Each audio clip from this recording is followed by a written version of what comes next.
Alright, so you ready to go? Record, yeah. Sound check. Oh, no, wait. First one this year, bro. Thanks for coming in, bro. My pleasure, man. Thanks for having me. Nah, sweet. I'll just get this guy going. Come on, Jared, bro. Let's go, bro. Cole's got somewhere to go. He's got his PCs. I'm very important. We're good to go now. We're good to go? Okay, so 3, 2, 1. That's for you, Jared. Welcome everyone to the GO podcast. First one this year. We've got a special guest, Koen. I met him through Full Force Gym through one of the boxing classes, and yeah, it's good to see his journey. Thanks for coming in too, bro. Because yeah, I met you. We've been talking online, exchanging a couple of messages. Thanks for coming coming in here to do it too, bro. I appreciate it. First got a guest this year, so 2021. Welcome. Thanks, man. Good to be here. So cool, bro. So how does it go? So what I saw on your bio is a WBA Oceania champion. Correct. Yeah. So I just won the WBA Oceania title. Yeah. Which was a 10-round fight with undefeated fighter Billy Cliff. It was 4-0 with 3 knockouts, and the fight ended in 6 rounds. Stopped him and won the WBA Oceania belt, which is awesome. Man, and look, I can make a really big announcement right here that I haven't made. If you'd like, as well, on my next fight. Yeah. We can do that after if you want. Whatever, man. Whatever works for you. But I've got some big things coming up from that win, and yeah, exciting times. So yeah, so which gym do you like? Because obviously I've seen you at Full Force and stuff, but obviously you got like a main gym you fight out of yourself. So which gym is that? Yeah, so I've always lived in Blacktown, so I've always seen Full Force, and I actually came across there to obviously help train some of the boys and earn a bit extra cash. But I train at Blacktown PCYC, so we're right across the road. My head trainer Rodney Williams, my dad Koen Mazoudeir. We've been a team since day dot, like pretty much. Blacktown Hit Squad used to be right across the road from Full Force. I don't know if you've ever heard of Blacktown Hit Squad. Yeah, no, I never heard of it. About 10 years ago or so. But yeah, we started as a team together there, and we've moved through a few different gyms, but we're at PCYC Blacktown now, is our home for the last few years. Oh yeah, so when you get announced, that's your gym you fight out of, so you fight out of Blacktown PC. You've got a couple of fighters there, wouldn't you? Like, isn't there a couple of fighters, or is it just a big training arena for a lot of fighters to come basically start, or if that makes sense? Well, like you look at like team wise, my head coach Rodney, he's the first and only trainer to coach a Australian to a world heavyweight title. Oh, okay. So Rodney took Lucas Brown over to Russia and won a world title in the heavyweight division, first time we've ever done. So I think we've got one of the best head coaches in the world. My dad as well. Yeah. You know, always been around boxing, one of the most knowledgeable people in the sport, I think. So like team wise, coaching wise, it's great for beginners. It's a place that great for beginners because you know you've obviously got a good environment there. They've trained plenty of amateurs up all the way through to the pros like myself, plenty of beginners and yeah, man, like we've got a bunch of kids that have had 1 fight, 2 fights, 5 fights, a lot of sort of amateurs there at that level, and then we've got a couple of other guys that are really experienced. We Luke Boyd, haven't seen him around for a little bit, but he trains out of our gym. Munro Matet, another good pro, who's had a couple of fights, that's in our gym. So I love being in there. It's the best environment because we've got everyone that's on the same mission, different stages in our career and development, but all on the same mission, you know. So you got a good team basically to carry you guys up and like to help you guys train for your upcoming events, whatever fight that's coming up. So shout out to Blacktown PCYC and shout out to Full Force Gym. And also shout out to Rodney. Is it Rodney? Yep, Rodney. Coach. Yeah. So was he actually Lucas Brown lost to Dylan White? Was he on the corner at that time, or was it different sort of coaches? He was. Rodney was with Lucas and Dylan White. So that was a big upset for Lucas obviously and for Rodney. But I think like what's one of the best things about Rodney doing that is Lucas came to Rodney sort of out of the late stage of his career, was with him through a major part of his career and then moved on. So that's experience that's you can't buy that sort of experience, and Rodney's been there and been at that top level, and now we've been able to bring that over to someone like me who he's helped develop from day dot. So like we're in a real good position, I think, trainer and fighter wise to not only do great things for myself and as a team, but I think then to set a real good pathway as like my trainer Rodney sort of put it the other day as the big brother to all these other boys coming through.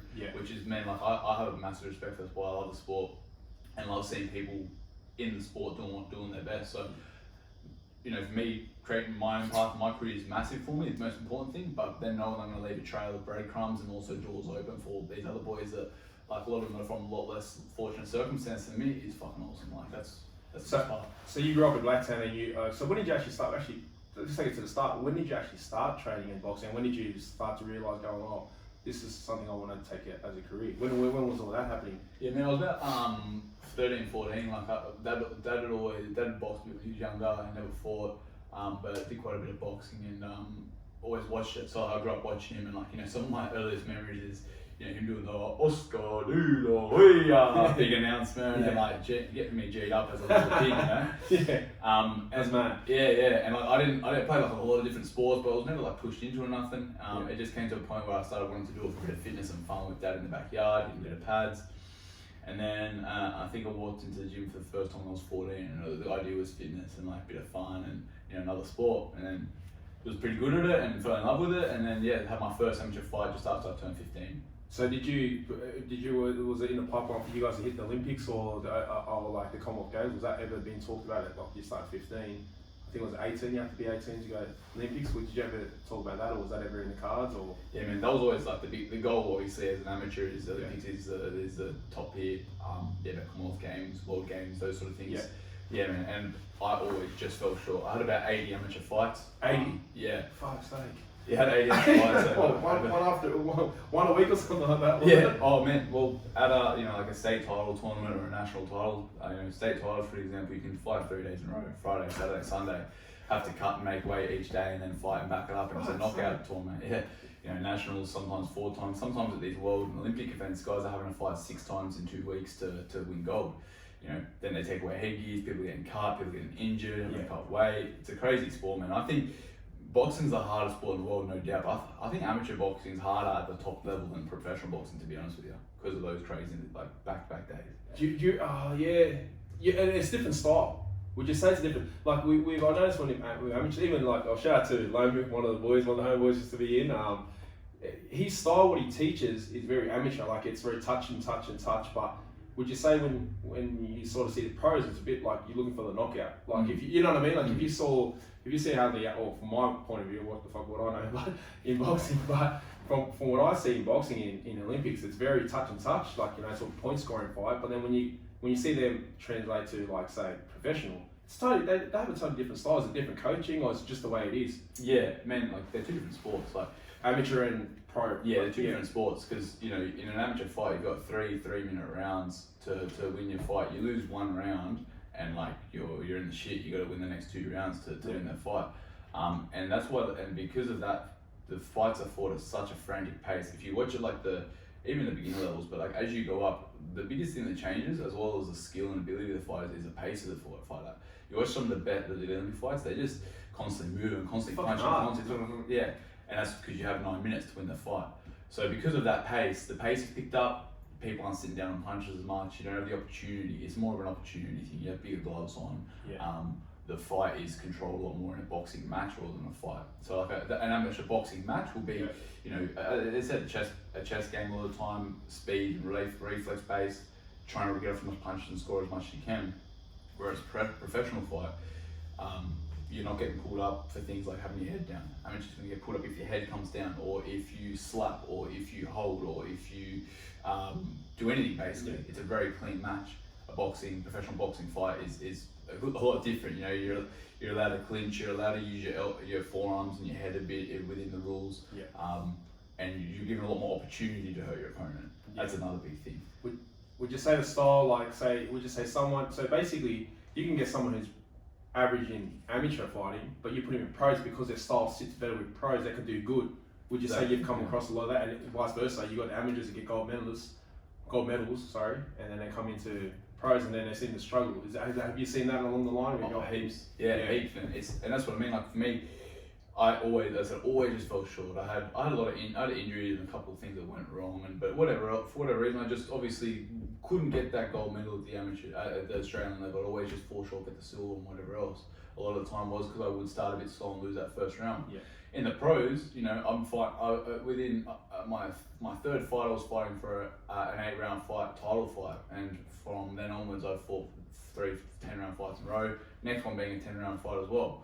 So for me, I've always been a bit of a long distance runner. Everything's always been a bit more long distance for me. So, you know, in these fights, I've been able to have a bit of not the best first round or second round maybe, then come on and end up destroying them in the 5th, 6th, 7th round. So you're like a Donald Cerrone, slow starter. Yeah, a little bit more. But when you get momentum, you're like just touching everyone. Keep going, exactly. And like that's something that I've worked on now. This last fight from the first belt, I was on them, I was dominating and making sure I was winning those first fights. And that's just, you know, as I said, you just as a pro, there's a lot of things. You're given a lot more opportunity to work on your craft. You have a lot more time in the fight to actually break someone down and put a game plan to play. As well as as you said, like it's just different styles. It's just, you know, sometimes it won't translate, sometimes it will. But there's no way to box. That's the thing. It's a big part is like adapting to the situation. Yeah, because I seen Lomu's seen one of his highlights, and his style seemed pro. Like if you see his hooks is just like, I want to knock you out. And he thought it amateur, that he was getting it up, like he's getting up there. So I was like, but what he teaches is actually right. Apparently, I was talking to my cousin Molly, if you know him. He was telling me everything Lomu's teaching is actually right. It's the way you should start your basics. And I feel like if you go to certain gyms, would you say some gyms sort of teach you a professional approach before the amateur approach? Would you say you have to, would you say that even matters? Like say if you go to a gym and these guys' style is more pro-based, and then you got the amateur style pro-based gyms, would you say go into a pro-based gym like style, would that have an effect in your performance anyway as a boxer, or would it miss certain like fundamentals where you're sort of not getting, like you're not going to get, you know what I mean? Yeah, like, definitely, Would you say you need to go to the amateur style fighting first, because that will help you along the line? You can't just jump in the pro sort of like it's definitely if you're training to fight like an amateur boxer and you're fighting in the amateurs, you're gonna have a lot more success. Simple as that. If you're and you know, you can, the thing is, in the pros, I wouldn't say there's a pro style necessarily. You're definitely gonna sit down more. Shots are gonna come harder and slower. But you see some guys that basically box like amateurs through their pro career and do amazing. Like Alexander Usyk, who's basically similar style. Lomachenko, and a lot of these guys, they start sitting down a little bit more, but they're still boxing like amateurs. Lomachenko is a bad motherfucker, that guy. Yeah, man, one of the best. Just lost though. Yeah, exactly. But in the amateurs, it's going to be hard if you're sitting down and trying to fight and brawl with someone that's moving at that pace for an amateur boxer, touch and score. You're going to really struggle to keep up with them. But then again, man, like I said, one thing I always say, there's no wrong or right way to box. There's nothing that's always going to work. There's nothing that's never going to work.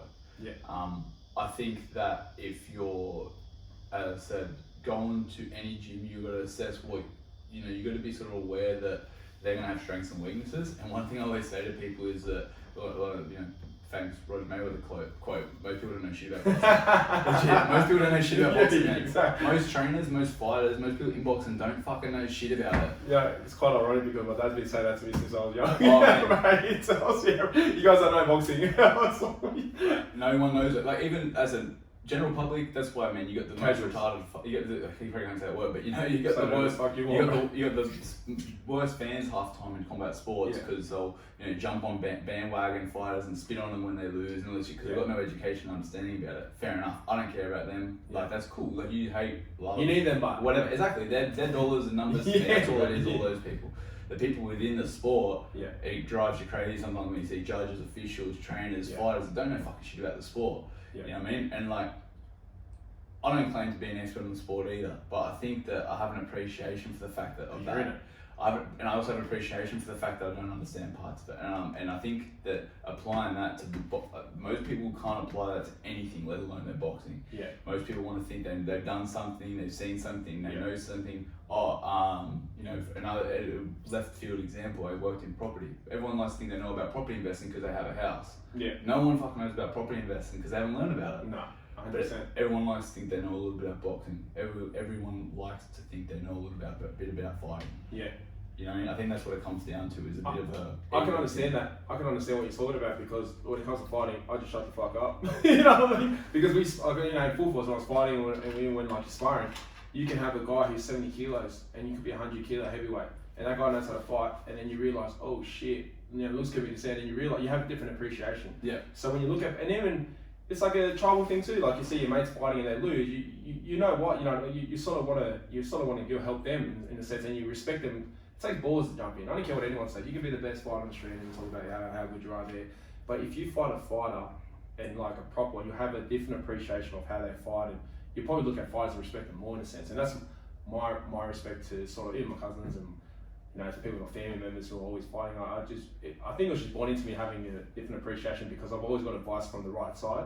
Like, you know, my dad's saying, you don't know shit about fighting, boxing and shit like that. So I was just like having that sort of approach being chucked at me, you realise. And then when you sort of jump in the ring, you realise, oh shit, it's not pads, you know. Even guys who look good on pads.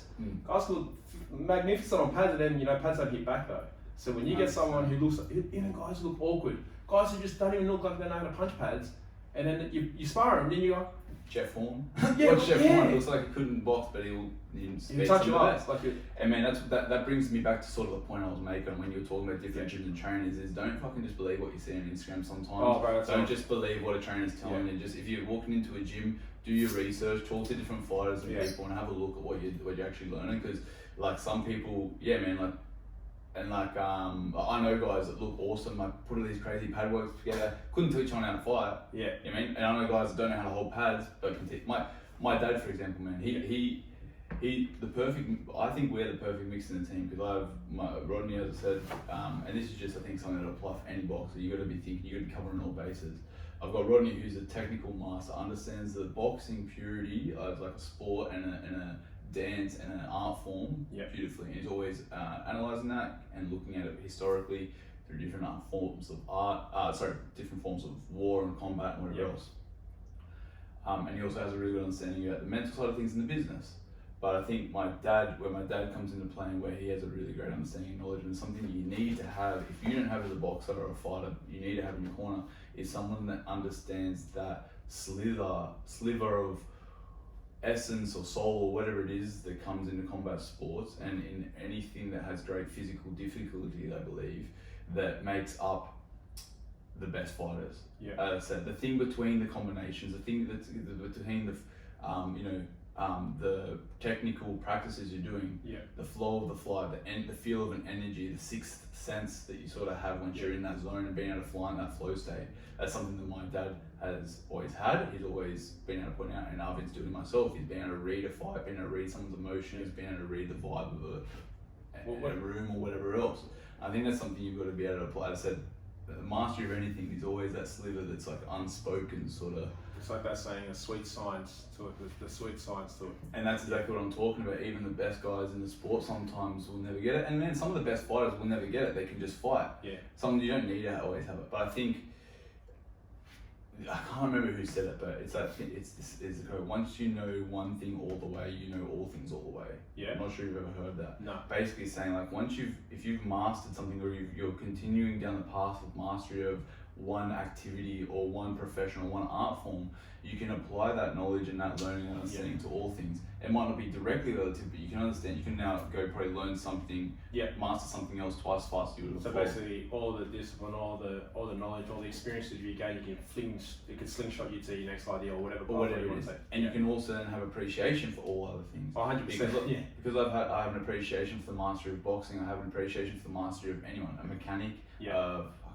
whatever, a really good retail, whatever, anything, you know what I mean? Because like you understand, to be the best at anything, and this is where I think a lot of the world goes wrong. No one's putting their ass on the line, no one's having a crack, and no one's actually trying to master anything, because we all know everything, because the internet's there, knowledge are there, we all know everything, so really we know fucking nothing. Yeah. Because no one's applying themselves to mastery and applying themselves to real discipline and getting like being the top 1% at something, they can't appreciate everyone else. And I think that's where all this fucking division and hate and all this bullshit comes from, is because everyone's fucking thinks they're in the right mentality. Exactly. I don't like what you say, I don't know what you say, so I'll jump on your side. Yeah. I think it comes from the fact that no one's doing their own thing and understanding that to do anything right or to do anything well, it takes fucking blood, sweat, tears, hard work, you know what I mean? And like, I think if we were able to understand that, people would be able to do what we're doing now, be able to talk without egos, be able to share information and know that you're a master in something, I'm a master in something, and that we have no ego attachment there. Therefore, we then both gain off each other and then move on and grow. Well, that's why I like podcasts. See, that's why I like podcasts, because like, I don't know fuck all, like, what the fuck do I know? But like, even in school, like, you know, you always get told that, you know, you don't know this, you don't know that. But like, it sort of marginalises you. Like, it puts a margin around you, go, so because you're told that your whole life, you believe that in a weird way. But when you grow up, and when I got to shout out to Joe Rogan, because like, I never did fuck all, and I still don't know much more from back then. But Joe Rogan actually podcast is very educational. Besides the bullshit, like, will come, you know, I like it though. Like some of these conversations, probably it's not interesting to me, but the stuff what is interesting is you learn. You know, you've got a physicist. He always, you know, he has a physicist on. He would just talk about that. He won't talk about boxing because he's probably got no idea about it. So you have a specialist in their field, and then they'll explain it, and they do it in a way where it's educational and it's fun. It's not like you know, it's not like it's boring. It's not like it's like, yeah, whatever. It's not like reading a textbook or going to school and hearing a teacher, you know, talk about it for 8 hours. It's actually very educational, and that's why I like podcasts, because it's no bullshit. You know, you hear the news and you know you don't know whether it's right or wrong. It's questionable. I'm not saying they're wrong. I'm not saying they're right. It's just questionable. You don't know. They're not. You know, it's a script. It's an opinion. It's all, they've got their sort of topic they want to talk about. They want to sort of direct it to a certain way. But with podcasts, you can't really bullshit. Like if you sort of get caught out and you sort of know it yourself, like you'll have someone to write up a book, you know, and they'll talk about that book. Jordan B. Peterson is the man, like, you know, in my opinion. But you know, he talks about, you know, the psyche of you know, how your mentality or how it works and how the brain works, and then he gets, you know, and people talk shit about him, so you never got to please anyone. But it's like, you know, that's just the word, that's the way it works. But yeah, man. And that's the thing, like, I don't think like everyone's gonna always be happy and Larry and whatever else, but I think like just that, as I said, like for me that I've learned through my life and I see in reflections of other people is that I think like everyone's got a fire inside them, like a desire and a fire and a purpose to do something. If you don't try to at least try to find that purpose and have a crack at anything, you're gonna just not respect yourself. So you're not gonna respect anyone else, and you're not gonna enjoy. You're not gonna enjoy your own company. So you're not gonna enjoy. How are you gonna enjoy anyone else's company? That's good. You said that. Like, if you don't respect yourself, how can you respect other people's opinion? Yeah, that's just what. And that's, you know, people. You're gonna have the one thing I always say to, like, especially like young boxers, and that when I talk to them is, you're gonna have more conversations with yourself than you'll ever have with anyone else in the world ever. Yeah. So make sure you're speaking yourself good in a good way. Make sure you're speaking yourself in a positive way. Because that's what your internal talk's gonna be. It's gonna be what your external talk's gonna be. Like Dana White says, when you start talking about retirement, it's time to retire. Like, it's, well, you know, if you're telling yourself like, maybe this is not for me now, I think it's time to hang up the glass. Which is, he's sort of right. Like, if you start telling yourself like, you know, or maybe then you start doing this, and maybe you should start doing it. Like, like I like that. Oh man, the best quote I've ever heard in my life is from Elon Musk, my man. So shout out to Elon Musk. He said that someone asked him a question, saying that what kind of words of encouragement do you give to people who want to start a business or do whatever they want in life? And he basically said, very fucking smart guy. I mean, I wouldn't be able to talk to him because I'm just fucking not on that level. Like, I feel dumb. I probably am dumb compared to him. I am, actually. But when he said that his response was, he was very awkward because he's quiet, and he's like, you're just looking at the guy, I'm like, awkward. And he just said, if you need words of encouragement to do anything in life, maybe you shouldn't do it at all. Very true. I was like, 100%. Fuck it, I. You know, yeah, bro. That, you know what I mean? Yeah, man. It reminded me that, like, you would have heard of that book, Subtle Art of Not Giving a Fuck. I don't know if you've heard of it. Oh, I've heard of it. The orange one? Yeah. It was popular because it says fuck, and I feel like everyone's got to. It became popular, and it was one of those. It was an alright book, but like there was one thing that I've just lost it. What were you just saying? We're talking about quotes and stuff. There was one thing the book said. No, but what were you saying? Sorry. If you need words of encouragement, that's maybe right. You shouldn't do it at all. This book talks about basically like people like thinking they want something, like they want to be a world champion, for example, or they want to be a CEO of business, or they want to be self-employed, blah blah whatever. But like most people just want the end goal. And this is what this book says. That most people just want the end goal. What you got to think about is, do I want every single thing in between? Yeah. Because if you don't want everything in between, then you're not gonna have the end goal. Yeah.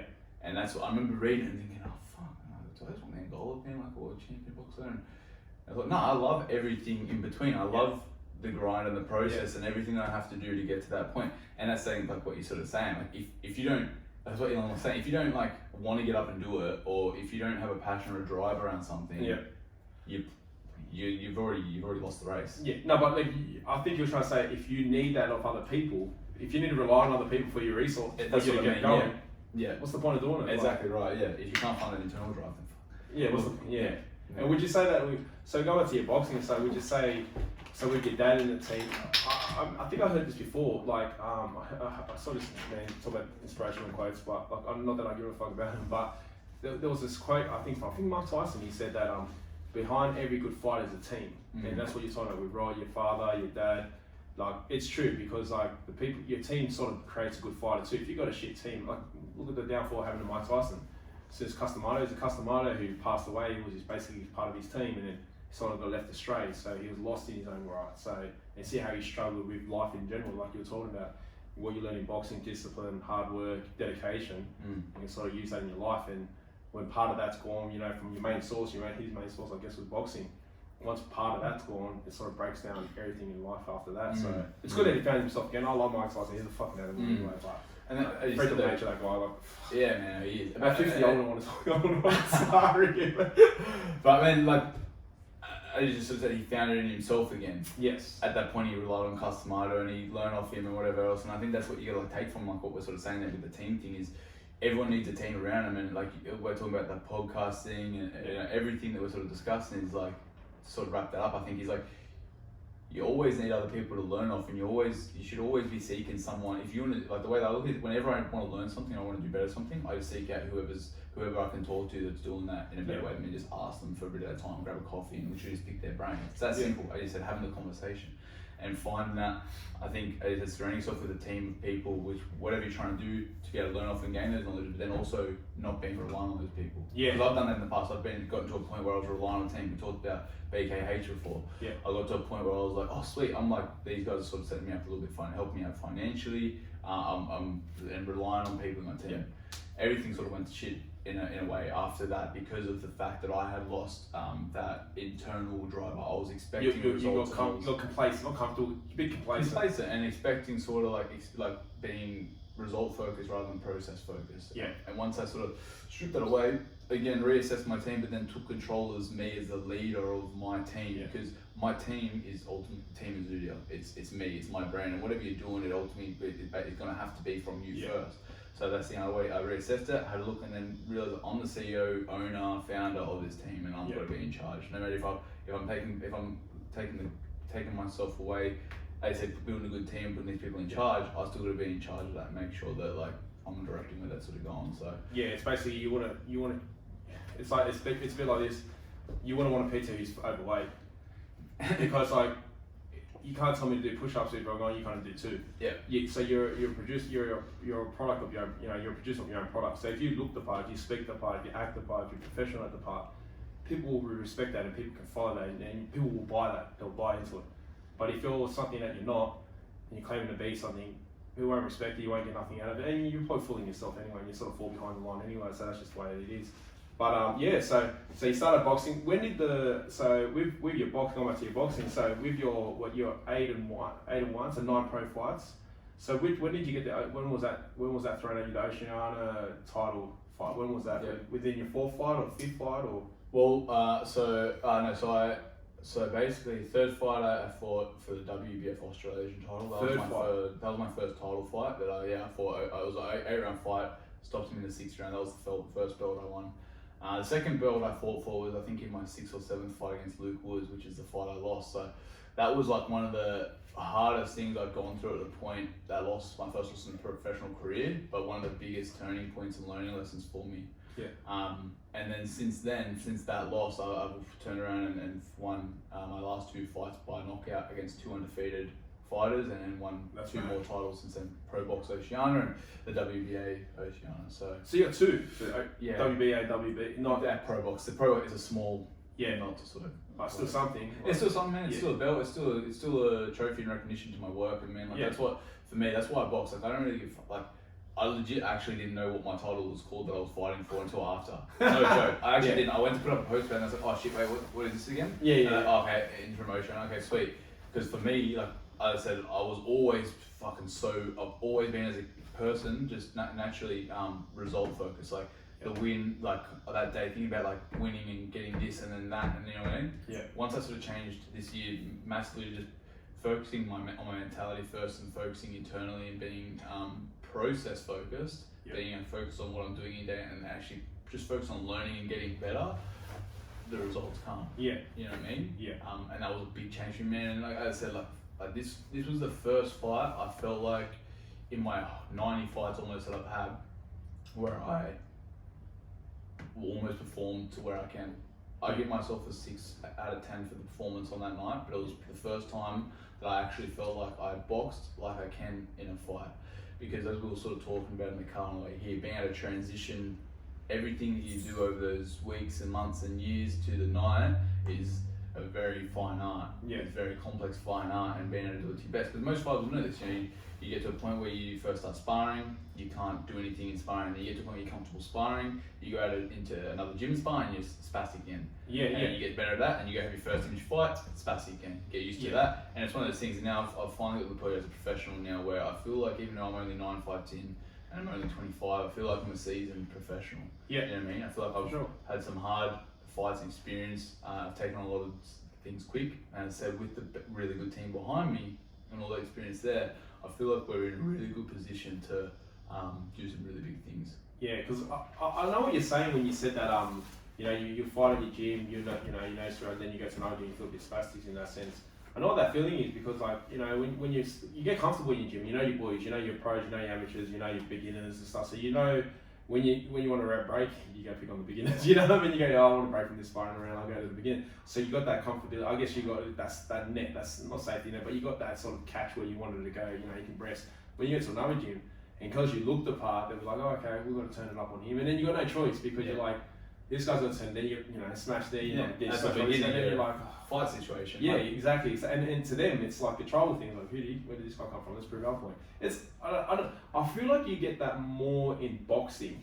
Like, I feel like every time I watch a boxing sparring, it's 100%. Like, it's trying to knock him out. Like, it's not even, you know, touch, no technique. I'm just ready to go. Like, I've seen my cousin Dom, like, it doesn't go light. Like when people say, well, you know, light sparring, you get that in Muay Thai, like, you know, light sparring, yeah, and it's good because it's technical. I guess you're losing more tools, but man, go boxing. I remember one boxing session, I like one because you know, Muay Thai is totally different. Don't even try it if you guys out there. Don't even try it if you just a Muay Thai fight. You want to go boxing? It's just hard, like to train, and especially when you don't know people, and they're ready to take your head off. Like, who's this guy? Like, let's take his head off. And you got guys. And then when you see you pump, the next guy jumps in, and then you got no choice because you know you went to their sort of territory, so they're trying to prove their point. But I find out with boxing sparring, there's no light. Have you ever come across a light sparring session? Oh man, we spar a lot of time. Like, from an outside perspective, I can get it. I can get that. But like, man, you can't be getting punched in the head hard often. You shouldn't be at all. Even just fighting like is too often. You know what I mean? So man, like we should. Everyone's different. Like I think with fighters and combat in general, it can go one of two ways. Usually, most gyms you'll feel it. It's either all respect and a family love, everyone's on the same team working together, or it's ego based and everyone's like trying to kill each other and prove each other to them. There's always going to be that part where no matter what, when you're sparring, it's two people trying to prove they're better. And like, if you're going to be a great fighter, you've got to have that thing of I'm better than you, I'm better than you, and I'm not going to let you beat me. So the intensity is always going to be there, especially in good spars. But man, like, I don't know, you might come watch one of my spars and be like, oh, these guys are trying to kill each other. And we're sparring. It's technical. We're sparring very intense, but we're not loading up. I'm snapping shots and throwing shots fast, and you're like, oh, wow. But they've got 60% power on it, maybe, you know what I mean? Or maybe it'll dig one hard one into the body, because, you know, you're not going to do much damage there. So it's one of those things. But, like, on what you're saying, man, like, there's two of my favourite quotes, basically the same quote is, comfort is the biggest enemy of success. Or comfort, the comfort zone is where dreams go to die. And that's something we'll sort of talk about, that no risk, no reward thing of man, like if you're not willing to like go, you're gonna get bashed at some point. You're gonna be a fighter. If you're gonna be a fighter, you'll be bashed there. But even if you're just gonna be an amateur, have one amateur fight, if that's all you want to do. But if you want to go to be a world champion, or if you want to go to be a CEO, or if you want to go do anything, you're gonna get pumped in life at some point. And the big thing with fighting is that you literally get bashed. Like, you know what I mean? Like, you can't call mum, dad to go help you. Other things you get beaten down by life, financial stress, whatever. But like in fighting sports, if someone's better than you, you're not just getting a ball drill around you or a tricycle against you, in your head fucking punched off or dropped with a body shot or embarrassed in front of people. So, but that's why like it's a high stakes thing. It's not for everyone, and you got to realize that it's that live by the sword, die by the sword mentality. Where if you're not willing to put everything on the line, potentially get knocked out, potentially get hurt, potentially lose your life because people do in this sport, which is horrible, but it's a risk. If you're not willing to take those factors and risks on, and you know, go basically balls deep with it, then you're not going to succeed with it. I think that applies to anything. Well, like you were saying about comfort, like what do they say? It's hard to get out of bed when you're in silk sheets. You know what I mean? It's like but Mayweather does it. You got to give him his respect because what did Mike Tyson say on an interview not that long ago? He said, "This is what I hate about Mayweather. He's running now." Like he goes, he's training now. He goes like, "What are you doing?" Like you know what I mean? Like that's what he says. He goes, one thing, he goes, I've got to respect it. Even Mike Tyson says, he goes, I've got to respect it. I don't like him, but I've got to respect him. He's a hard motherfucking worker. He goes, I bet you he's running now. And then he goes, like, what are you doing? And I was like, fuck. So he wants it. And that's why Mayweather is where he is. Like, Mayweather's Mayweather. And you know what, man, like, on that point, I think, like, Yeah, like getting out of bed with silk pajamas and stuff. It's fucking hard, bro. You can be fucking silk pajamas, I'll be fucking, I'll be alright. 100%, 100%. It's natural, it's human nature, Yeah. but like I've had this, and this is something like, this is a conversation I've had with myself heaps of times over the years, and then I've had with like different people, is that thing of that, like, I've thought in the past, like, fuck, how can some like just white Aussie boy from Blacktown do any good in this sport? And I think a lot of people think this for anything they're trying to do. Yeah. How can I do this when there's all these people, whatever? How can I fucking do it when there's these Mexicans fucking growing up with nothing except fighting, or these That's fucking their income. these people that live it from like 2 years old? How can I have any chance? You know what I mean? But that's the thing, if you talk that way, that's how it's going to be. Yes, correct. That's how it's going to be. So for me, I switched my mentality to the fact that I'm a world champion right now. You know what I mean? I'm a world champion right now, and I carry myself like that now, and I train like that. Yeah. And I think that's where it all sort of starts from, and like, on that thing of, getting out of bed with silk pajamas, this is where the conversation went for me for a long time. It was like, how can I fucking, do it like when they go do it like that? But then I sort of had this thought and realization, so I was like, well, they got no choice, so they got so much drive and commitment because they got no choice. Yeah. But what if I got multiple choices and I choose to do the most fucked up thing? Yeah.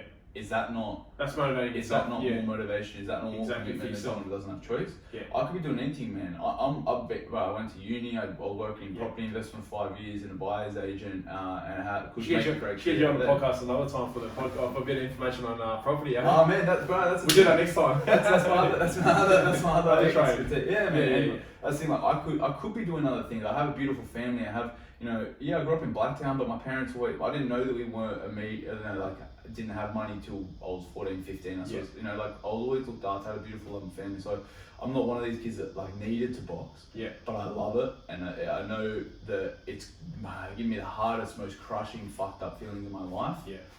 But it's given me the highest, best feelings in my life, and also made me who I am, and also helped me carry myself through or anything else that's hit me. Yeah. Well, then see, that's the difference then. So you can sort of flip the script to the Mexicans where they have to do it because that's all they have to do. You chose to do it. You see the difference? So I chose this life. They had to choose that life. They got no choice. Exactly. That's the flip I had. Man. That's the flip. Well, then that's a different mentality. That's the dog in you. Like David Goggins' mentality. He goes, the dog keeps that driving. So your mentality is, I could have been a real estate agent if I wanted to. I could have, did uni or whatever. I could have done anything or had the opportunity, but I chose to be. So there's a difference between choosing and have to doing it. You know what I mean? People, I feel like who are forced and have to don't really last that long anyway, because if you give them the choices you had, they probably would have chose otherwise. And for someone like you come along, I had options, but then I chose this. That's the difference. Yeah, I chose this when it made no sense, bro. I've chosen this when it makes no fucking sense. When and there's no money in here to do it. I don't know. Yeah, and it's another thing too. People gotta understand boxing, in amateur fights, even in pros. Bro, guys are like living.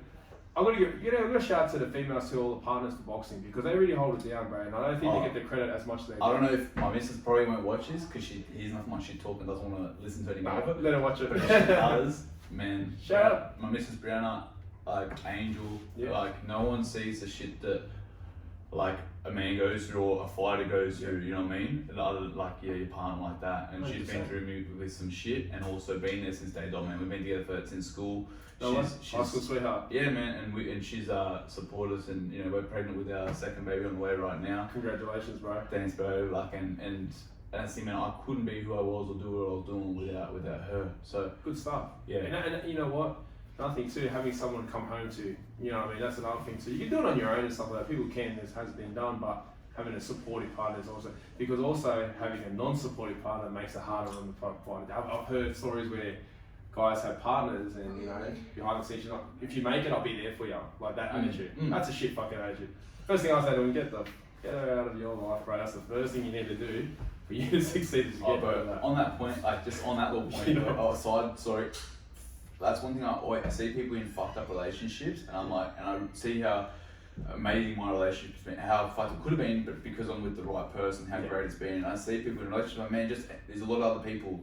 Sad, I think it's sad to see that. I know, man. And I think if anyone's in a shit relationship, like abusive or fucking whatever, male or female, you've got to be able to make that call. That's one of those things you come towards, that comfort thing, man. People get comfortable in their position. Yeah. I think whether it's a love relationship, trainer relationship, I've been in points where I've been like, I'm not sure if this is going to be the best move, and you've got to consider what's going to be your best move in life, because fuck, man, life will disappear before your eyes. Like, you know what I mean? That's what ultimately made me make the decision for my boxing and my work in PT. Was I was like, I'm only going to be young once. I'm going to be at one point in my life. There's one thing I always hold in my head when I'm not feeling motivated is me being this old man. Everyone in my life died. Like say my wife and family, my kids and everything. Yeah. I'm sitting there in my retirement village and the only person I see is a nurse and I'm fucking shitting my pants or whatever. Yeah. And I thought, I could have been world champion. I could have done this. I could have spent more time with my son or whatever, you know? So is there someone here?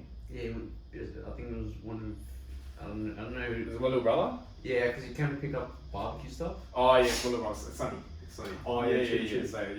So he's down there. What's it? He said that Tiger got out. Yeah, no, it's okay. Tiger's all good. Yeah, sorry, bro. But yeah. No, I know what you're saying, bro. Like one person I was sort of like listen to, and I can understand his mentality, David Goggins, about this stuff. You know, the dog mentality goes like he says, what did he say? Something going on about like getting our silk beds and stuff like that. He goes, one of the NFL players messaged him, said, how do you keep that dog mentality? Well, I've got everything. I've achieved the NFL. And he goes, you haven't achieved everything. You could be a Hall of Fame. You could be this. There's always something else. Like he goes, the problem is that you lost the dog mentality because you made it. Once you made it, you go, yeah, fuck, I made it. I'm comfortable. He goes, that was the goal. But he goes, the goal for David Goggins, if I run 100 miles, there's 200 miles I can do. Yeah. You know what I mean? There's always something else you can do better in different times and stuff. 100%, bro. And I think what that comes down to is when we're talking about like that ego thing and whatnot. Yeah. I think it comes down to who you're competing against. Are you competing against other people? Are you competing against people in your little bubble you went to school with? Are you competing against people in New South Wales, Australia? Or are you competing against yourself? Yourself will take you to another level. But if you're competing against yourself, there's no limits. There's no ceilings. There's no end goal. It's just continuous improvement. And this is like I don't know, man. I don't know if it's something if something that's missing from everyone that everyone needs, or it's something that's just in a certain amount of people that, you know what I mean? Like I don't know if it's. I see people that live a simple life, don't have that crazy passion and drive, whatever, and just happy doing their thing. Yeah. But I think if you're not happy in your situation, if you're not satisfied, that's an indicator that you do have that whatever it is. Yeah. And I think if you have that fire inside you and you don't find a way to burn it efficiently in a way that you're growing with yourself and going forward, it burns up inside you and you end up fucking doing dumb shit. And I've done that shit in the past, man. Yeah. I've been a bad gambler, I've done dumb shit with fucking alcohol and drugs and bullshit like that. Yeah. I think that's what it comes like. Man, if you've got that ambition and whatnot, you got to find something to put a piece of with, because otherwise you're going to go crazy. I heard once, I think in a conversation, people say that people who have addiction problems, they say they give them a pill, they should be fine. I go, no, addiction's good. Like I flip the script on that. I go, actually, addiction's good. If you're addicted to drugs, you got to use that addiction for something good. Addicted to working out. Yeah, exactly. Like just flip that. And say, if you got people say. People with ADD and blah blah blah. It's like, shut the fuck up. People with ADD are actually good. I like humans, bro. They got more energy than an average. They got more energy than the average. They're more risk takes, more doers. And I'm pretty sure if you look at but the problem is when they get tall, when they're young, they go, no, you need to slow down. You need to get this pill. You need to get this. You're shutting them down. You're shutting their probably life down in a sense. So that's why you got mental health problems. I'm not talking about mental health because I'm no expert on it.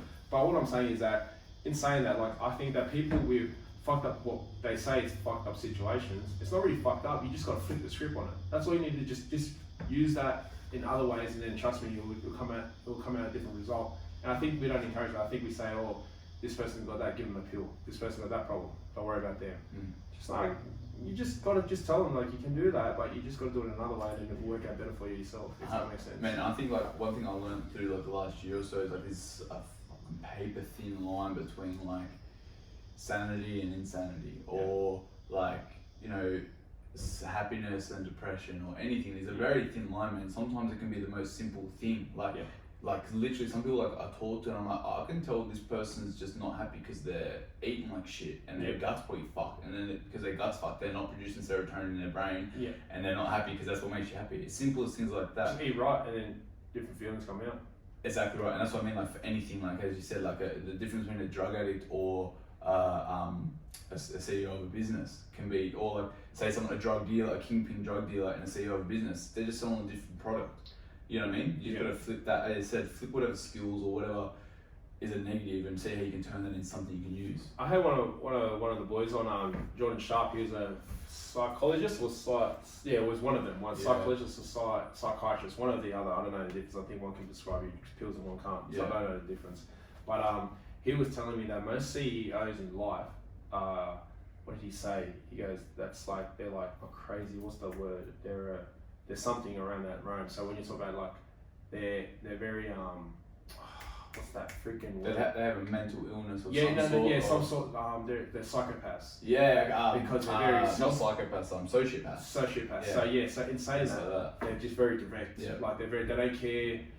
Like it's bad to say it, but they don't care about any issues about family. They don't care about that. They're very selfish and stuff. If you look at Mayweather, David Goggins, all of them, they're using it positively, but they're still selfish in their own right. Mm-hmm.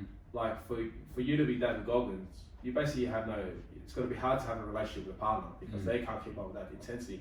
For you to even live your lifestyle, no one is on his level of living that lifestyle. Wake up at 4 o'clock and just go for a run. But every fucking day of your life, like not just for a year and something. It's just random shit. Like it's a very selfish mentality, but it gets the job done. So I think we all have that insanity or whatever that thing is in your brain. It's just that the problem is that people just get comfortable with their lifestyle, or they just go like, we can't do it because we got this, because we got that.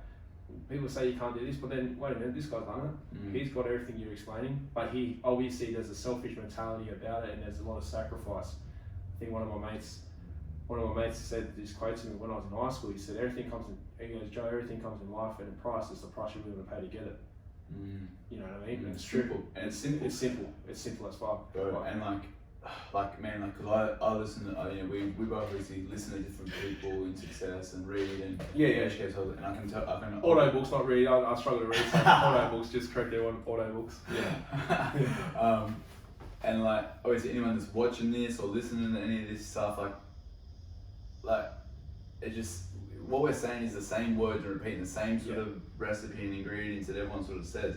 And the thing is, it is that simple, but you don't really realize it until you do it. Yeah, 100%. You know what I mean? Yeah. Like even and you don't realize how many levels of that there is until you just keep doing it. You know what I mean? Like I didn't realize, I felt like I was trapped in this bubble. I had to keep doing this employment, doing this specific thing this way because of like all these reasons, and as you said, all these reasons, excuses or comforts or fucking whatever else, things that have stopped me getting there. Once I just thought, fuck it, I'm gonna have a crack, risk it, or every moment everything went the wrong way, everything didn't work how it was supposed to at first, but very quickly did. And within months now, I've been able to get out of, I'm now doing like my dream job and number one profession I want to do is professional boxer, obviously. My second best potential job I could ever do is teaching boxing, and that's what I'm doing now. And and this is something I've been boxing for 11 years, and literally off the whim of one decision like that, just basically fuck it, I'm going in with this, whether I win or lose, has made it all happen. Yeah, so it is that simple. It is that simple. Yeah, because I still want to touch onto that. I was want to talk about boxing and talk about your PT and stuff like that. But we talked about earlier, like the risk you take, like losing a full-time job or like your main source of income, but you going, fuck it, I'm just gonna do what I want, I'm gonna live the standards of this fucking world tells us what to do. But having that mentality, it is scary though for some people, like with a lot of risks, like personally I've taken and stuff like that. It is fucking risky, bro. It is hard, but I'm always a person who always tells people, just you risk nothing, you gain nothing. You know what I mean? So it's good what you're doing. I wanted to actually touch on about your PT and stuff. How's that going? Because if anyone's watching and they want to actually learn about boxing and stuff, like definitely shoot him a message, DM. Yeah, man, shoot me a message. Koen Mazoudeir boxing on Instagram. But yeah, man, like I've been boxing for 11 years. Been as I said, trained by a world championship trainer. Trained with the Australian Institute of Sport for years. So I know my stuff, and I think I'm doing a good job of teaching people how to box and helping people get fit and just helping people have fun while they get a bit of self-confidence and improving themselves, So I see it firsthand when I was training at football. So I jumped in a class and I saw you, and I always realised, fuck, this is legit shit. Like guys, it's legit. Like when you get trained for a boxer, don't expect him to teach you kickboxing. He's teaching you boxing. It's legit shit. Like if you see with a lot of Muay Thai fighters too, they lack the basics of boxing, but then I guess the boxers will lack the basics of Muay Thai stands and stuff. But it's just a bit of different. But if you want to learn pure boxing, you definitely got to go to for sure. If you want to learn how to play. I wish I did boxing first though. I wish because then you go back to your habits. Your poor habits, or when you're sort of rocked, or when you saw that, you fall back to your habits. And with Muay Thai and boxing, say if you're sparring a boxer, it's just boxing. You go back to your stance, and your stance, you just get picked apart. You're very more front on. You just, your guard might be up, you're just a steady bar punching bag, if that makes sense. But I've seen a lot of bad motherfuckers too who who are Muay Thai background, but then they got good boxing hands, like Jesse March. Like, shout out to Full Horse and shout out to Jesse. We'll get you on here, Jesse. Don't worry. Later on, but yeah. So there's some guys who can throw hands, and I think there's just guys who are just talented. You know, guys who don't really train as hard, but then talent can only get you so far. But then comes hard work. That's what I was gonna say. Like that's something like I don't believe in talent too much. Yeah. I think everyone, like, I saw a really good video put it really well, and it's, again, you can apply it to anything, but like boxing especially, everyone's in the same race. We might have different starting points in the race, but the finish line's the same. It basically just depends on how fast you're running, how hard you're working, and all that sort of shit, who's going to get to the line first. So, yeah, some people might have like physical advantages or things that are going to say that you could say is talent in the boxing field, but I mean, like, as I was sort of saying, you see some of the guys, the most physically untalented people do the best in the sport. Exactly. So like, I think, like I hate. What's his name? Annie Louise. Ruiz, yeah, man. Louise, yeah, bro. Beast, but knocked out Joshua. Bro. Right. What the? They had me home. They gave me home. That boy's all around the world. They're like fucking home. Yeah, bro. And like, oh man, like I hate seeing people not have a crack or waste their talent. You see so many people waste talent. As you said, you talk about talent, and you see so many people waste those abilities and those things, those head starts they have. And then because they've got those heads, I think the thing is with those talents and head starts, it gives you a false sense of security, and then you can always rely back on that, and then you're never going to drive for it. If you're not given those all the time, you're going to end up a better fighter or a better person or whatever it is that you're driving towards, because you realise that you have to work on it. So yeah, I don't really believe in talent. Like, as you said, Mayweather, man, like, yeah, you could say he's the most sleek, defensive, talented fighter, but that motherfucker works. Hard work, dedication. Yeah. That's all he says, isn't it? He's telling you the same message we're trying to tell everyone: hard work, dedication. What about that time when he fought Conor McGregor? Did you ever think that he was going to lose or... Nah. Not in boxing, obviously. Not in boxing. If they fought in MMA, of course he'd get destroyed. Yeah, but... You can't compare it. It's a different sport. But boxing, man, he's a kingpin. He was smaller. From what he said, didn't train a lot. He didn't. He's training, man. He's not training. Even now, he's training no matter what. 100% he's training no matter what. But he was not lose to McGregor, man. What about Canelo now? Canelo would kill him now. He's too big. He's a massive fighter, but he got him good, but 21 years old. He got him out just before he hit that prime. That's the thing, man. People always want to diss Mayweather. Hey, fucking thought this guy when he was old. This guy when he was young. This that.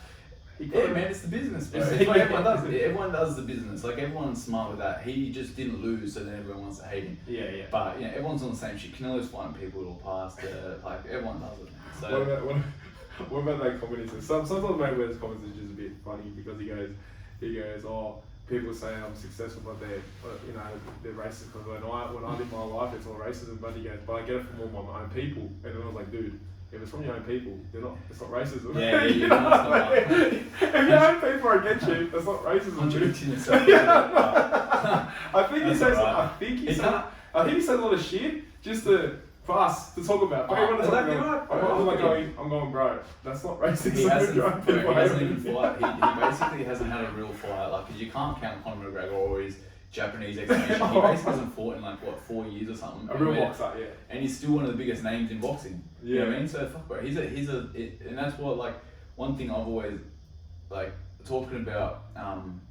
Boxing and taking that risk and going fully committed with it all. That's been the biggest thing for me to be able to progress. And doing all the other things I've done work-wise and experience-wise has set my career back, but it's also taught me so much that I can now carry into my boxing. All that business stuff, investing, how to deal with money, how to deal with people. I worked over just phone sales for 2 years, so you learn how to talk to people like that. And I think Mayweather has learned that through how the fuck he's learned it. Yeah. And he's implemented it. He's killing it, bro. But his team is really supportive. He's got a good fucking team behind him. And he dictated about, man. And that's what I was talking about. He's the man. He's the controller of the operation. Even though he lets people take, you're in charge of that bit, but I'm the boss. Yeah. I like how he said that. Someone questioned him, saying on a show, they said, so what's with you investing into strip clubs? Like, what's the go with that? And he said something so smart. And he can't even read a book. He goes, well, alcohol and women will never get out of fashion. And I was like, he's always reading money. I was like, this cat, he really keep it simple. Yeah, say keep it simple. He goes, money and alcohol will never run out of fashion. I'm like, oh, women and alcohol will never run out of fashion. That's how you make his money. And I was like, smart. I was like, investments? No. But that's it, bro. It's just, I think, if you're not moving forward, you're going backwards. Yeah. You know, if you're not progressing, the world's moving forward without you. Yeah. So like, yeah, if you're not thinking investment in some way or growth in some way, and if it's strip clubs or if it's fucking putting $5 away, you know, putting 10% of your paycheck away or whatever it is that you can do, I think it's important, man. So that's the thing with my boxing. I think like that with my boxing. I think about my money. I think about my person, me as a person. But that's through life experience though. Like you've gone to uni, you've obviously achieved that. You've did a bit of work in property, you know, so telemarketing or something like you were talking about earlier. All that sort of led with communication. Even if you finish uni, that's dedication. That's part of dedication. Like, I didn't finish it, but sorry. Sorry, I got 3 units, and that's another pro. Yeah, but you know what I'm saying. Like, point exactly right. Yeah. So like, by like, I mean, I've done like, mind you, I've done like 4 or 5 trades. I've only finished 1. So like, in saying that to me, it's just like, you just like, I guess all that time when I was younger, I was always trying to find out what I'm gonna do, and then I eventually found out, you know, I needed something. So, but what that does is that, you know, I did that at an old age. So I did around about your age, 25. I think I finished my first trade. So, in saying that, it took me 5 or 6 attempts, and obviously I realised, well, maybe this I want to do. Mind you, I'm not doing it now, but yeah. that was that. I finished that period. But that period, I finished it. Yeah. So I can honestly say, like, yeah, it was a fucking headache to finish it, but yeah, I got it overdone with. So. And that's it, man. I think like on that, like with you quitting and whatever, and me talking about you, because I actually quit uni with like 3 units. I've been doing it for like 4 years and then quit with 6 months left, and basically. You still go back. But no, the decision was like, because I was like, I can either look at this and it's turning the negative, positive shit. It's talking about everything we've been talking about. Is like, again, everyone's like, what was question my decision. Everyone and always question my decision on this and these sort of decisions when I make them. And it was like, this is how I could have been like, I've lost this 15 grand or whatever I've put into the uni degree. I've lost this time I put into the uni degree. What I realised was I was studying a bachelor's business degree in management, basically the most general thing I fucking could study. Didn't know what I wanted to or where I wanted to go, and I realised I was wasting my fucking time. So I looked at it. I could have either looked at I've lost this amount of money and time, or I've now gained this extra 6 months. It's only 6 months of the 4 years, but it's 6 months of another 5 grand that I was going to spend on something that I was never going to use. So better to just cut my losses now, and what I did cut losses, went into full-time employment, started my first full-time job in property, and that's where my whole property journey started. So what's with this business? What's with these business degrees and shit like that? You don't need a business degree once you start a business, but that's what I mean, and that's where like I think it's important to like find what you love and have a fucking proper crack at shit. Dedicate yourself, work hard, don't give up, drive, because not everything's gonna have hurdles and setbacks and fallbacks when you're trying to do anything. But it's also very important to be flexible and be able to make decisions quick when you realise you're not in the right place. I think that's what you're talking about with your trades. And I'm sort of saying with my uni is like, you got to have all that drive, you got to commit and whatever else, and you got to push through. But you also got to be aware of if you're not happy in a situation or you're not getting what you want out of the situation, get the fuck out of there ASAP. Because that's where comfort, delay, get stuck, and you see, man, fuck. I remember coming home from the city one day, and this is when I was still enjoying working in property. I was working in the city, and I was still enjoying it. I was getting a bit over wearing this fucking suit and tie in the heat, winter station. Getting a bit over it, but I was shout out to the guys in the suits. Yeah, to the guys in the suits, man. I know the feel. I was there. Like it's fuck. Like, and each their own, man. That's the thing. Like for me, it wasn't me. I couldn't do it. And anymore. Like at that time, I was loving it. But I remember coming home on the train from Windsor Station to Seven Hills, and like 2 seats in front of me was one of my primary school friends' dads. 60 years old, whatever, in his suit, coming home from work like I was. And I thought, fuck this. Crucial moment in your life, eh? That was a crucial moment. It wasn't. I remember thinking, fuck, I don't want to be here in 40 years doing this same shit. You know what I mean? Like this is, and he probably hasn't even thought of it. Like he probably fucking just goes to work, does his 38 hours, 40 hours plus a week with 15 hours of travel, just going through life. Because that's, he probably at a point, he was probably at a point of like, I don't really like this. Oh no, but I need this for the mortgage, I need this for this. Stuck with it, and now he's on the train when he's 60 coming. And he enjoys it, and if he loves it, man, good on him. Like each their own. But I realised for me personally, I was like, I want to be a fighter. I don't want to be working in the city. I hate fucking getting in a suit and getting in the heat. Some people love that life. They love that lifestyle. But for me, I was like, and that's what I'm sort of saying. If you realise that you personally, don't worry about fucking what's happening in your life, what other people are saying, what other people are doing. Be like, fuck, am I happy?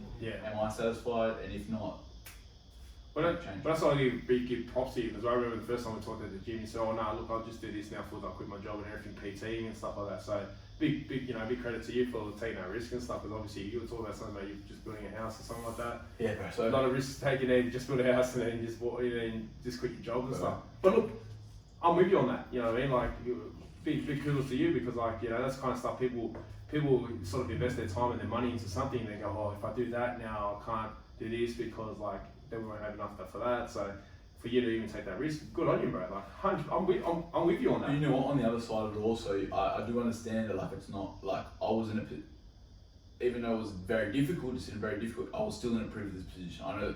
You know, I do understand that. Talking to people, that's that white privilege. Is that white privilege? I know. Is that white privilege? I'm gonna be. That's the thing, bro. Is like what's that? The white privilege. The white privilege shit because it's 1 hour. Oh shit. Yeah. 1 hour. Oh well, yeah. Whenever you're ready, right? No. But man, like that's the one thing I always say is like, fuck it. You can win. You're like, oh, I had all this rich, blah blah blah blah. Man, I'm a white male in Australia with a good family. Like I'm lucky as fuck. You know what I mean? So which is just. It's weird because I grew up with someone with white mates. They're sort of just the same struggle as what I grew up with. But that's it, bro. And like that's what I'm sort of trying to say is like, you gotta only compare yourself to you. Exactly. You can't be like looking at other people and worrying. And this is what's fucked with social media and stuff. You just gotta look. And I think a big part of it is being able to spend time with yourself, just to yourself. Like you know what I mean, like social media, phones, whatever. Things like meditation, like going for a run, and things just. But being able to be to yourself, I think is the biggest part. And like so, like this, as I said, just wanted to finish on that point. Like if you're hearing this shit and you're hearing people like this and you're like, oh fuck, but look, I literally don't have any money or whatever. Like just to wrap up that decision of what I made, man. When I made that decision, so it was middle of COVID, I was working in property investment at this buyer's agent. When I made the decision, I had no plan really. I was like, I'm gonna PT, but I had no plan basically. I had 2 clients, I was like, I'll figure it out from there. I had to be making minimum $1,200 a week just to cover just meets and to make a mortgage because as you said, we had a lot of land we were just about to start building on. Yeah. So I'd be making $1,200 a week. I was considering it again. All these things set me back. All these reasons, all these excuses. Well, one day saw my tattoo in the mirror. Yeah. When I was at work, no risk, no reward, and thought, fuck this. I haven't taken a risk in a while. Yeah. Quit that day. Didn't tell my missus. Didn't tell anyone. No way, didn't tell no one, bro. Didn't tell anyone. I was like, how did she take that? She wasn't happy at first. They never are. She was questioning me. Everyone was questioning me. Yeah. I thought, fuck this, I can't do this more. I need to be a professional fighter and PT. I need to do that. When I quit, man, we had some money in the bank, but we literally borrowed neither of our parents got money. We borrowed every dollar that our parents could possibly give us. We'd taken all our super out, every dollar we had, it was 50 grand in the bank. I quit work. Bank said we need 50 grand to put into the property to complete the build now. Yeah. I'm like, that's every single dollar I had. I thought this was going to give me a little buffer so I can build up my business while I'm paying my mortgage and shit. Like, alright, fuck, put 50 grand in. Boom, find out my missus is pregnant again. Oh. Bro. Had some other stresses, personal life, family shit going on. All the while I'm preparing for this last fight that I had. Yeah. So man, I was bleeding money, bro. Each week I was bleeding I was losing $600-700. I was dipping into our offset account, and got to a point I got onto, I was on Centrelink, got on everything I was doing, I could get some dollars in. Got to the point where like each week the repayment would be delayed by, like I would get my repayment and be delayed by that, and I'd get the money just in and then send off. Like wasn't telling my missus, wasn't telling anyone how close it was, but I was literally having like $200 in the account today. Yeah. 2 days later, I have an $800 mortgage repayment coming out. I'm like, and I have 2 PTs. I know that feeling, bro. You know the feeling. I know the feeling. So that's what I mean. That's fucking hard. So that's what I mean. I could fucking I could have been brought up in a bad family. Well, I could have had a lot more trouble, but it was a fucking hard. My situation was my situation. It was a fuck situation. Yeah. But I went straight into it. I went head on with it, and now, man, all the rewards have come tenfold. Shit is just flowing from that now. Yeah. And that's what I'm saying, you risk nothing, you gain nothing, which is fucking good, bro, because what's going to happen? You got to stick with that job, be comfortable, you be miserable as fuck, and then you go, look, maybe I should do it now, but it's 5 years gone past. 5 years where potentially you could have done what, it's not about money. I never tell people that, don't do things for money, use it for the opportunity. So you took the risk, like say a year ago, now you're sort of seeing the opportunity open. But say, let's just say you go, no, let's just play the card safe. Let's just get told the missus, look, we can't do this, we'll play it safe. From then, you play it safe for the next, we'll do it in 5 years, babe. We'll talk about it in 5 years. Have the kids, let them go to primary school, you do that, you're 5 years in, then you're 5 years deep, but you're 5 years older, and you're 5 years more miserable. So the decisions you're making in a miserable state, especially being I'm an emotional person, you make those decisions, you go, nah, fuck it, you might as well just don't worry about it, let's just continue on doing what we're doing. That's where people get stuck. So I'm always encouraging people, look man, if you got to do what you got to do, but you don't want to be that person who would be miserable, you don't want to be that person go, oh fuck, I didn't do it, or whatever, you know what I mean? And to be honest, it comes down to being selfish too though. people say, "Oh, you're selfish." You just go, "Yeah, I'm selfish." Like, so not in general. No. Sorry, let me correct. It's just in general. I'm not a selfish person, but in saying that, for you to be happy as a person, sometimes you have to be a selfish person. You got to have that dog mentality. Being a dog mentality, not everyone will get. Bro, David Goggins doing something positive, in my opinion, and he still gets hate. Mayweather still gets hate. Elon Musk still gets hate.